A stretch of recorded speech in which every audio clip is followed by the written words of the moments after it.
എല്ലാവർക്കും പുതിയൊരു വീഡിയോയിലേക്ക് സ്വാഗതം.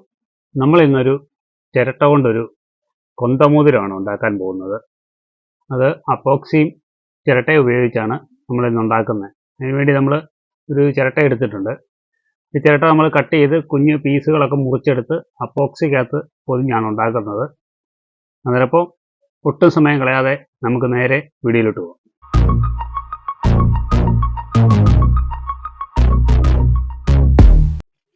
ആദ്യം തന്നെ നമ്മൾ ചിരട്ടയിൽ നിന്നൊരു 2 പീസ് മുറിച്ചെടുക്കുന്നുണ്ട്.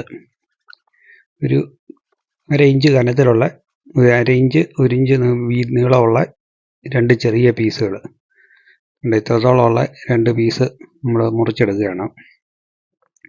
അതിനുശേഷം നമ്മൾ നല്ലപോലെ പേപ്പർ പിടിക്കാൻ പോവുകയാണ്. അകവും പുറവും നമ്മളിപ്പോൾ ഒരു റോട്ടറി ടൂൾ ഉപയോഗിച്ചാണ് പേപ്പർ പിടിക്കുന്നത്. പേപ്പർ പിടിച്ച് നല്ല വൃത്തിയാക്കിയ ശേഷം നമ്മൾ പെൻസിലിന് ഒരു കുരിശ് വരച്ചെടുക്കുകയാണ്.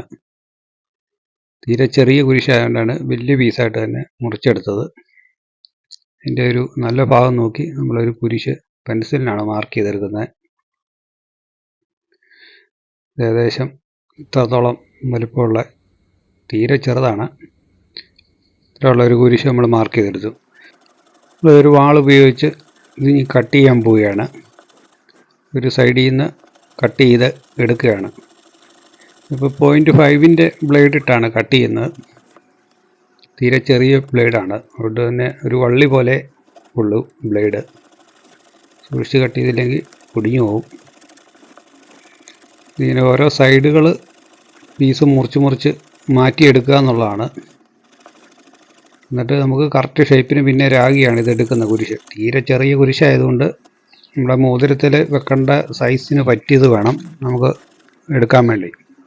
അപ്പോൾ അതങ്ങനെ കട്ട് ചെയ്തെടുക്കുക എന്ന് പറയുന്നത് തന്നെ നല്ല പാട് പിടിച്ച പണിയാണ്. പതിയെ കട്ട് ചെയ്ത് വേണം എടുക്കാൻ വേണ്ടി. അപ്പോൾ നമ്മൾ ഒരു സൈഡിലെ ഭാഗം കട്ട് ചെയ്തു, മറ്റേ ഭാഗം കൂടെ നീളത്തിൽ കട്ട് ചെയ്ത് വന്നാലേ അത് കറക്റ്റായിട്ട് കിട്ടത്തുള്ളൂ. അതിനാണ് വലിയ പീസ് നമ്മൾ ചിരട്ടയുടെ എടുത്തത്. എന്നിട്ടാണ് നമുക്ക് ചെറിയ പീസ് അല്ലെ കൈ പിടിക്കാനും ഒക്കെ പാടായിരിക്കും. ഇതിൻ്റെ ഇപ്പം 3 സൈഡും കട്ട് ചെയ്ത് ശരിയാക്കിയതിന് ശേഷമാണ് ആ ചിരട്ടയിൽ നിന്ന് അത് പീസാക്കി എടുക്കുന്നുള്ളൂ. ഇതിപ്പം 3 സൈഡും ഓക്കെ ആയി. ഇനിയാണത് ചിരട്ടയിൽ നിന്ന് നമ്മളത് മുറിച്ച് മാറ്റുന്നത്. അപ്പോൾ അത് 2 പീസായി മാറും. അപ്പോൾ അങ്ങോട്ട് കട്ട് ചെയ്ത് കഴിഞ്ഞാൽ പിന്നെ നമുക്ക് കുഞ്ഞൊരു കുരിശ് മാത്രമേ കയ്യിലുള്ളൂ. ഇനി അത് കട്ട് ചെയ്യുക എന്ന് പറയുന്നത് വളരെ പാടാണ്. അതുകൊണ്ട് വളരെ സൂക്ഷിച്ച് വേണം കട്ട് ചെയ്യാൻ വേണ്ടി. ഇപ്പോൾ ഏകദേശം അത് കട്ടായി കഴിഞ്ഞു. ഇത്രയേ ഉള്ളൂ. ഇപ്പം കാലിന് നീളക്കൂടുതലുണ്ട്. നമ്മളത് കൈ പിടിക്കാൻ വേണ്ടി ഇച്ചിരി നീളം ഇട്ടിരിക്കുന്നതാണ്. നമ്മളതും കൂടെ കട്ട് ചെയ്ത് കളയണം നമ്മുടെ ആവശ്യത്തിന്. കട്ട് ചെയ്ത് കഴിഞ്ഞപ്പം ഇത്രയും ചെറിയ കുരിശാണ്. ഇത് രാഗിയെല്ലാം റെഡിയാക്കണം. അതിൻ്റെ സൈഡും ഒക്കെ കറക്റ്റ് ആകാനുണ്ട്. രാഗി കഴിയുമ്പോൾ ഇനി അത് ചെറുതാവും. നമ്മളിപ്പോൾ ഒരു സാൻഡിങ് പേപ്പർ ഉപയോഗിച്ച് ഇത് ചെറുതായിട്ടൊന്ന് ഇതിൻ്റെ സൈഡുകളെല്ലാം ഒന്ന് ലെവൽ ചെയ്തെടുക്കുന്നുണ്ട്. ആദ്യം സൈഡുകൾ, അടിവശം ഇവയെല്ലാം ഒന്ന് ലെവൽ ചെയ്തെടുക്കുകയാണ്. ഇത് എഡ്ജുകളൊക്കെ രാഗി എടുക്കുന്ന ഒരു സ്റ്റോണിൻ്റെ ബിറ്റാണ്. ഇതിൻ്റെ മൂലകളൊക്കെ കറക്റ്റായിട്ട് കിട്ടാൻ വേണ്ടി നമ്മളിത് ഉപയോഗിച്ചാണ് ചെയ്യുന്നത്. ഇപ്പോൾ ഒരു ഡയമണ്ട് ബിറ്റാണ്. ഇത് ഉപയോഗിച്ചാണ് അതിൻ്റെ സൈഡെല്ലാം കറക്റ്റ് ലെവലാക്കി എടുക്കുന്നത്. കുരിശിൻ്റെ കാലിൻ്റെ എഡ്ജിനോട് ചേർന്ന് നമ്മൾ വാളിന് കട്ട് ചെയ്തപ്പം ചെറിയ ഇതൊക്കെ ഇരിപ്പുണ്ടായിരിക്കും. അതൊക്കെ ഇതുപയോഗിച്ചാണ് ലെവൽ ചെയ്തെടുക്കുന്നത്. എല്ലാ സാധനങ്ങളും കറക്റ്റാക്കി എടുത്തു പഴുതുണ്ട്. ഇപ്പോൾ ഏകദേശം കുരിശിൻ്റെ ഒരു രൂപം നമുക്ക് കറക്റ്റായിട്ട് കിട്ടിയിട്ടുണ്ട്. ഇനി ഇത് പേപ്പറെല്ലാം പിടിച്ച് നമ്മളിത് കറക്റ്റ് ക്ലിയർ ആക്കി എടുക്കും. അതിന് നമ്മളൊരു ചെറിയ ഫയൽ ഉപയോഗിച്ച് ഇത് മൊത്തത്തിലൊന്ന് പോളിഷ് ചെയ്തെടുക്കുന്നുണ്ട്. രാഗി ഇതിൻ്റെ എല്ലാ ഭാഗങ്ങളും എഡ്ജും മൂലയും എല്ലാം കറക്റ്റായിട്ട് അതിൻ്റെ ആ ഷേപ്പ് കറക്റ്റ് വരണമെന്നുണ്ടെങ്കിൽ ചെറിയൊരു ഫയൽ വേണം. അപ്പോൾ നമ്മൾ ചെറിയ സാൻഡ് പേപ്പർ ഉപയോഗിച്ച്, ഇത് 320-ൻ്റെ പേപ്പറാണ്, ഇത് ഉപയോഗിച്ചാണ് നമ്മളൊന്ന് ആദ്യം ഒന്ന് മൊത്തത്തിലൊന്ന് പേപ്പർ പിടിച്ചെടുക്കുന്നുണ്ട്. മേളും എല്ലാം കറക്റ്റായിട്ട് എടുത്തതിന് ശേഷമുള്ള വീഡിയോ ആണിത്.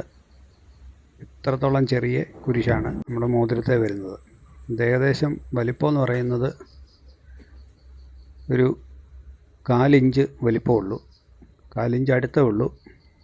ഇത്രയും ചെറുതാണ്. സ്കെയിലിൽ നമ്മൾ വെച്ച് നോക്കുമ്പോൾ ഇത്രയും ചെറുതാണ്. 1/4 ഇഞ്ച് വലിപ്പവും 3 mm കനവും ഉള്ളൂ. നമ്മളെ മുത്തുകൾ പിടിപ്പിക്കാൻ വേണ്ടി നമ്മൾ 2 ചെറിയ പീസും കൂടെ ചിരട്ടയെ മുറിച്ചെടുക്കുന്നുണ്ട്. അതും തീരെ കനം കുറഞ്ഞ പീസുകളായിരിക്കണം, എന്നാലേ നമ്മൾ ആ കുരിശിനൊത്ത് അത് ചേരത്തുള്ളൂ. അതുകൊണ്ട് ഇത്രയും ചെറിയ പീസുകളാണ് നമ്മൾ മുറിച്ചെടുക്കുന്നത്. നമുക്ക് മോതിരത്തെ വെക്കാൻ വേണ്ടി 10 മുത്തുകളാണ് വേണ്ടത്. അപ്പോൾ അത് നമ്മൾ 10 പീസ് മുറിക്കാൻ വേണ്ടി നമ്മൾ 2 എണ്ണം മുറിച്ചെടുത്തിട്ടുണ്ട്. രണ്ടും ഒരേ കനത്തിൽ തന്നെയാണ്. അതിനി ഓരോന്നോരോന്ന് 5 എണ്ണം വെച്ച് അതിൽ നിന്ന് മുറിച്ചെടുക്കുകയാണ്. അതിൽ നിന്നെല്ലാം ഒന്നൊരു സമയത്തിലെത്തി മാർക്ക് ചെയ്ത് ഓരോ പീസുകളായിട്ട് മുറിച്ചെടുക്കുന്നുണ്ട്. നമ്മുടെ ഈ മുത്തുകളായിട്ട് വരുന്നത് ചതുരത്തിൽ തന്നെയാണ് നമ്മൾ ഈ ചിരട്ടയുടെ ഇത് കൊടുക്കുന്നത്, റൗണ്ട് ആക്കുന്നില്ല. കുരിശുമായിട്ട് ഇച്ചിരി കൂടെ ചേരുന്നത് ചതുരത്തിൽ ഇരിക്കുന്നതുകൊണ്ടാണ് തോന്നിയത് കൊണ്ടാണ് അങ്ങനെ കൊടുക്കുന്നത്. അപ്പോൾ ഇതുപോലെ നമ്മൾ 10 എണ്ണവും മുറിച്ചെടുക്കുന്നുണ്ട്. തീരെ ചെറിയ പീസായതുകൊണ്ട് വളരെ പാടായിരുന്നു മുറിച്ചെടുക്കാൻ വേണ്ടി, അത്രയ്ക്ക് ചെറുതാണ്.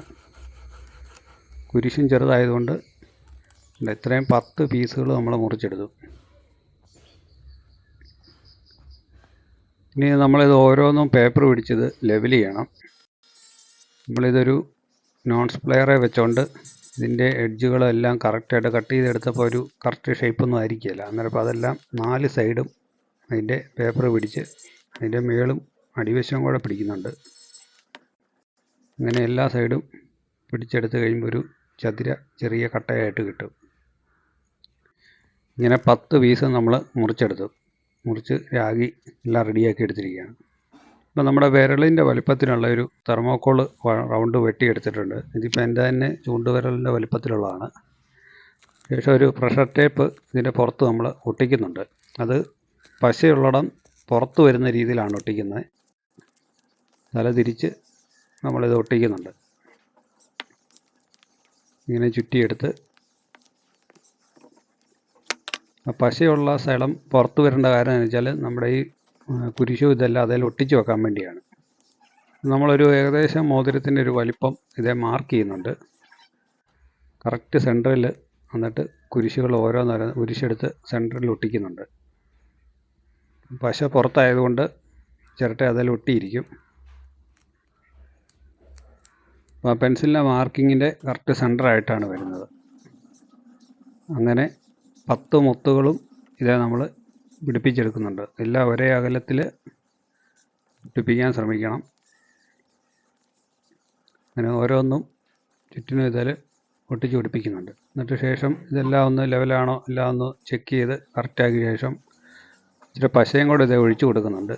ഇതിപ്പം ഫ്ലെക്സ് ക്യൂക്ക് എന്ന് പറഞ്ഞ പശയാണ് ഒഴിച്ചു കൊടുക്കുന്നത്, ഫ്ലെക്സ് ക്യൂക്ക്. അതിനുശേഷം നിലത്ത് നമ്മളൊരു ടേപ്പ് ഒട്ടിക്കുന്നുണ്ട്. എന്നുവെച്ചാൽ നമ്മൾ അപ്പോക്സി ചെയ്ത് കഴിയുമ്പോൾ ഇത് പൊളിച്ചെടുക്കാൻ വേണ്ടിയാണ്. ഒരു പ്ലാസ്റ്റിക്കിൻ്റെ ടേപ്പ് നമ്മളിത് ഒട്ടിച്ചെടുത്തു. ഈ തെർമോക്കോളെ നമ്മൾ ഇച്ചിരി ഫെവിക്കോളിൻ്റെ പശ തേച്ച് ആ പ്ലാസ്റ്റിക്കിൻ്റെ മുകളിൽ ഈ മുത്തുകൾ ഇത് പിടിപ്പിച്ചതെല്ലാം ഇങ്ങനെ കമത്തി അത് ഒട്ടിച്ച് വെച്ചു. അതിനുശേഷം ഒരു പ്ലാസ്റ്റിക്കിന് തന്നെ ഒരു ഷീറ്റ് എടുത്തുകൊണ്ട് നമ്മളൊരു ഗ്യാപ്പ് ഇട്ടുകൊണ്ട് ഒരു റൗണ്ട് ഉണ്ടാക്കിയെടുക്കുകയാണ്. നമ്മുടെ മോതിരത്തിൻ്റെ കനം അനുസരിച്ചുള്ള വലിപ്പം അതിൻ്റെ അകത്ത് കിട്ടുന്ന രീതിയിൽ ഏകദേശം കണ്ടോ ഇതുപോലെ റൗണ്ട് ഒളിപ്പിച്ചെടുത്തിട്ട് ഒരു ഗ്ലൂ ഗൺ ഉപയോഗിച്ച് നമ്മൾ ആ പശ പുറത്തുകൂടെ ഒട്ടിക്കുകയാണ്. അത് അപ്പോക്സി പുറത്തുകൂടെ ഒഴുകിപ്പോകാതിരിക്കാൻ വേണ്ടിയാണ്. എന്നിട്ട് കറക്റ്റ് ഇതെല്ലാം ലെവലെന്ന് പിടിച്ച ശേഷം ഇപ്പോൾ അപ്പോക്സി നമ്മൾ കളറൊന്നും ചേർക്കാതെയാണ് ഒഴിക്കുന്നത്. എന്നാലാണ് നമ്മുടെ മുത്തുകളൊക്കെ പുറത്ത് കറക്റ്റായിട്ട് കിട്ടത്തുള്ളൂ. ഇത് അപ്പോക്സി കറക്റ്റ് ആ പെൻസിലിൻ്റെ മാർക്കിങ് വരെ ഉള്ളൂ നമ്മൾ ഒഴിച്ചിട്ടുള്ളൂ. ഇപ്പോൾ ഒരു ദിവസം വെച്ച് ഉണങ്ങിയതിന് ശേഷമുള്ള വീഡിയോ ആണിത്. ഇതെല്ലാം സെറ്റായിട്ടുണ്ട്. പശയെല്ലാം ഉണങ്ങി അടിപൊളിയായിട്ടുണ്ട്. നമുക്കിന്ന് പൊളിച്ച് നോക്കാം. പൊളിച്ച് സംഭവം കറക്റ്റായിട്ട് കിട്ടിയിട്ടുണ്ട്. ഇനി അകത്തെ ആ തെർമോക്കോളും എല്ലാം നമ്മളതിൻ്റെ അകത്തുനിന്ന് എടുത്ത് കളയണം. തെർമോക്കോൾ വെക്കുന്നത് എന്താണെന്ന് വെച്ചാൽ ഞെക്കി ഇതിൻ്റെ അകത്തുനിന്ന് എടുത്ത് കളയാൻ ഇച്ചിരി പാടാണ്. വേറെ എന്ത് വസ്തുവാണെങ്കിലും തെർമോക്കോളാണെങ്കിൽ നമുക്ക് കുത്തിയൊക്കെ എടുത്ത് കളയാൻ പറ്റും ഇതിൻ്റെ അകത്തുനിന്ന്. ഇതിനി മൊത്തം ഒന്ന് പേപ്പറെല്ലാം പിടിച്ച് ലെവൽ ചെയ്താൽ മതി. സംഭവം എല്ലാം ഓക്കെയാണ്. കറക്റ്റായിട്ട് ഒന്നുകൂടെ ഒന്ന് മാർക്ക് ചെയ്യുന്നുണ്ട് പേപ്പറിന്. പേപ്പർ പിടിക്കാൻ വേണ്ടിയുള്ള കനം ഒരു സൈഡിൽ ഇച്ചിരി കനം കൂടുതലുണ്ട്. നമ്മളൊരു കട്ടർ ഉപയോഗിച്ച് കട്ട് ചെയ്ത് കളയാണ്. ഇത് നമ്മൾ മുമ്പ് എടുത്ത ഡയമണ്ട് ബിറ്റാണ്. ഇത് ഉപയോഗിച്ച് ഒരു സൈഡിൽ കൂടുതലുള്ള ഭാഗം നമ്മൾ ഇച്ചിരി കട്ട് ചെയ്ത് കളയാണ്.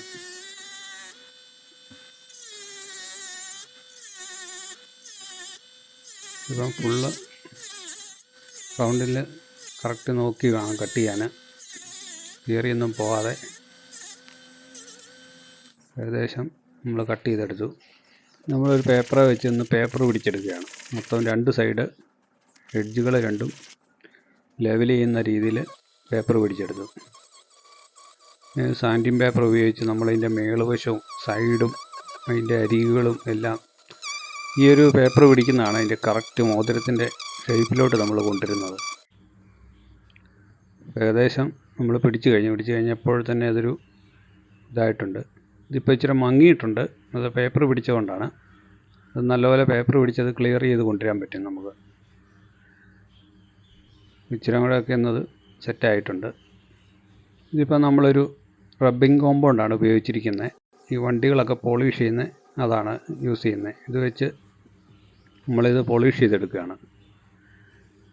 മെഷീനിലൊരു പോളിഷിങ്ങിൻ്റെ ഒരു റബ്ബിംഗ് വീൽ ഇട്ടുണ്ട്. നമ്മളിത് മൊത്തം ഒന്ന് പോളിഷ് ചെയ്തെടുക്കുകയാണ്. ഇതിൻ്റെ എഡ്ജുകൾ ഇത് നല്ലപോലെ ഒരു 2 തവണ പിടിച്ചാൽ മാത്രമേ ഇത് ക്ലിയറായിട്ട് തെളിഞ്ഞു വരികയുള്ളൂ. അത് നമ്മൾ പിടിക്കും തോറും ഇതിൻ്റെ ഗ്ലേസിങ് കൂടിക്കൂടി വരും. ഇതിൻ്റെ എല്ലാ ഭാഗങ്ങളും നല്ല വൃത്തിയായിട്ട് പേപ്പർ പിടിച്ചെടുക്കുന്നുണ്ട്. നമ്മുടെ ചിരട്ടയൊക്കെ ഏകദേശം തെളിഞ്ഞു വരുന്നുണ്ട്.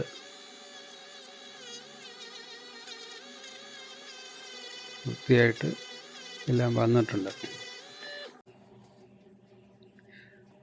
നമ്മളൊരു വേസ്റ്റ് ഉപയോഗിച്ച് എല്ലാം ഒന്ന് ക്ലീൻ ചെയ്യാണ്. എന്നെല്ലാം ഒന്ന് കൂടുതലുള്ളതും ഇത് പിടിച്ച് കഴിയുമ്പോൾ അതിൻ്റെ കുറച്ച് വേസ്റ്റുകളൊക്കെ വരും. അതെല്ലാം ഒന്ന് ക്ലീൻ ചെയ്ത് വൃത്തിയാക്കി എടുത്തിട്ടുണ്ട്. ഇപ്പോൾ ഏകദേശം നമ്മുടെ ചിരട്ട മോതിരം റെഡി ആയിട്ടുണ്ട്. കുരിശ് വെച്ച കൊന്തമോതിരം 10 മുത്തുകളും നമുക്ക് ക്ലിയറായിട്ട് കിട്ടി. അതുപോലെ തന്നെ കുരിശും എല്ലാം ക്ലിയറായിട്ട് ലഭിച്ചിട്ടുണ്ട്.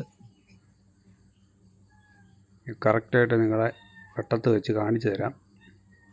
നമ്മുടെ ചൂണ്ടുവിരലെ കറക്റ്റ് സൈസിലുള്ളതാണ് നമ്മൾ ഉണ്ടാക്കിയത്. കുഴപ്പമൊന്നുമില്ല, സൈസെല്ലാം ഓക്കെയാണ്. അപ്പോൾ ഇതാണ് നമ്മൾ ഉണ്ടാക്കിയെടുത്ത കുരിശുമോതിരം. ചിരട്ട കൊണ്ടുള്ള അപ്പോക്സി വൈറ്റ് തന്നെ ഉപയോഗിച്ചാണ് നമ്മൾ ചെയ്തത്. ക്ലിയർ തന്നെ, വേറെ പ്രത്യേകിച്ച് കളറൊന്നും ചേർത്തിട്ടില്ല. നിങ്ങൾക്കൊക്കെ വേണമെന്നുണ്ടെങ്കിൽ എക്സ്ട്രാ കളറൊക്കെ ചേർത്ത് വേണേൽ നിർമ്മിച്ചെടുക്കാം. അപ്പോൾ നമ്മളിതാണ് ഇന്നുണ്ടാക്കിയെടുത്ത കൊന്തമോതിരം. അപ്പോക്സി ഉപയോഗിച്ചാണ് നമ്മളിത് ഉണ്ടാക്കിയെടുത്തത്. പ്രത്യേകിച്ച് കളറുകളൊന്നും ചേർത്തില്ല. അപ്പോക്സി കിട്ടുന്നതേ കളർ തന്നെയാണ് നമ്മൾ യൂസ് ചെയ്തത്. അപ്പോഴാണ് ഇതിൻ്റെ അകത്തെ ചിരട്ടയുടെയൊക്കെ കറക്റ്റ് കളറ് നമുക്ക് പുറത്ത് കറക്റ്റായിട്ട് കിട്ടത്തുള്ളൂ. അപ്പോൾ ഈ ഒരു വീഡിയോ നിങ്ങൾക്ക് ഇഷ്ടമായെന്നുണ്ടെങ്കിൽ ലൈക്ക് ചെയ്യുക, ഷെയർ ചെയ്യുക, കമൻറ്റ് ചെയ്യുക. അതുപോലെ തന്നെ നിങ്ങൾ ആദ്യമായിട്ടാണ് ഈ ചാനൽ കാണുന്നതെന്നുണ്ടെങ്കിൽ സബ്സ്ക്രൈബ് ചെയ്യാൻ മറക്കരുത്. വീണ്ടും നല്ലൊരു വീഡിയോ ആയിട്ട് വീണ്ടും വരുന്നതുവരേക്കും ബൈ.